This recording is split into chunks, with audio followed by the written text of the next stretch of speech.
قال رسول الله صلى الله عليه وسلم لا يؤمن أحدكم حتى أكون أحب إليه من والده وولده والناس أجمعين جري بولين سبحان الله بيرامات আল্লাহ নবী বিশ্ব নবী রাহমাতুল লিল আলামিন বলে দিয়েছেন আল্লাহর নবীকে কি পরিমাণ ভালোবাসতে হবে। আল্লাহর নবী পরিষ্কার জানিয়ে দিয়েছেন, হে আমার উম্মতেরা শোনো, লা ইউমিনু আহাদুকুম হাত্তা আকুনা আহাব্বা ইলাইহি মিন ওয়ালিদিহি ওয়া ওয়ালাদিহি ওয়ান নাসি আজমাইন।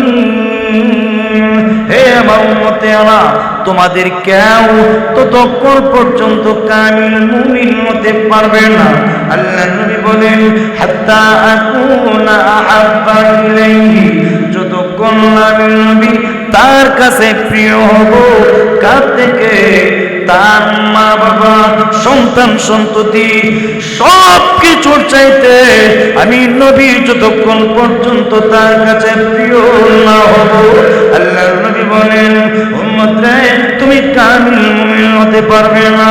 আল্লাহ নবী পরিষ্কার ভাষায় বর্ণনা করে গিয়েছেন, কামিল মুমিন যদি হতে চাই, পরিপূর্ণ ইমানদার যদি হতে চাই, আল্লাহ নবীকে নিজের ছেলে মেয়ে, পরিবার পরিজন, এমনকি তাম পৃথিবীর সব কিছুর চাইতে আল্লাহ নবীকে যদি ভালোবাসতে পারি, তবে কামিল মুমিন হতে পারবো।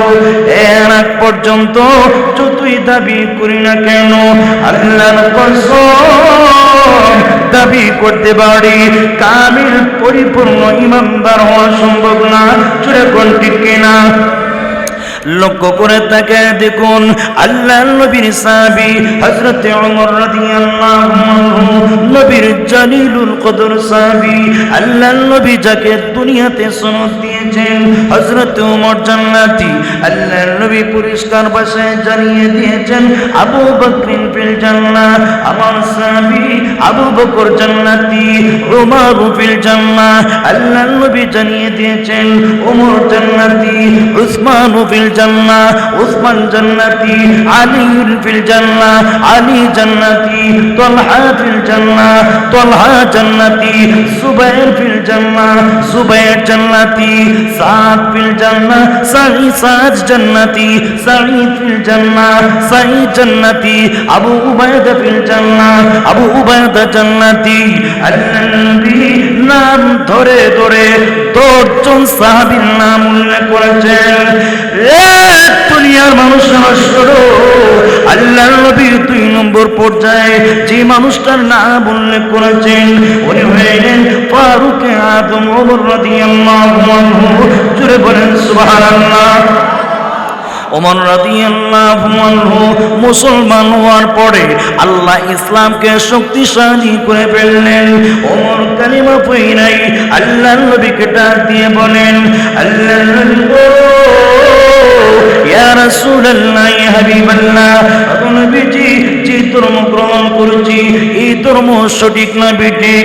ওমর কোনো সন্দেহ আছে না গো নবীজি, কোনো সন্দেহ নাই।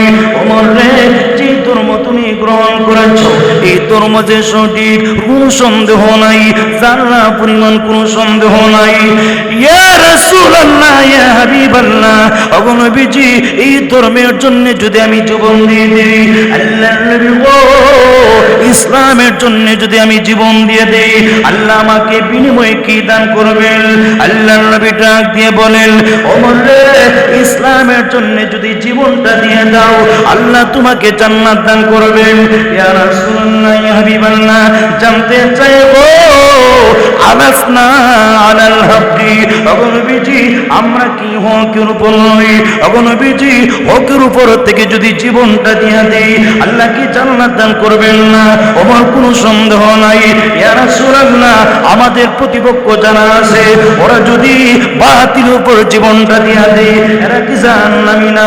আল্লাহ নবী বলেন নিঃসন্দেহে জাহান্নামী। ওমর এবার ডাক দিয়ে বলেন ইয়া রাসূলুল্লাহ ইয়া হাবিবাল্লাহ তাই যদি হয় আর কেন গোপনে গোপনে ইসলাম প্রচার করব?